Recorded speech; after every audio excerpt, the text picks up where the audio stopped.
جولة جديدة من قناتكم جولتنا اليوم في شارع أبو سفيان بحي بحري بمدينة الإسكندرية.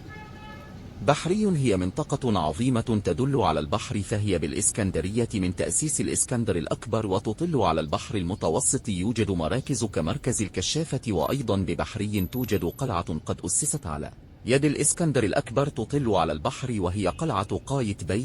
بحري أيضا بها مساجد مشهورة كمسجد أبو العباس والبوصيري.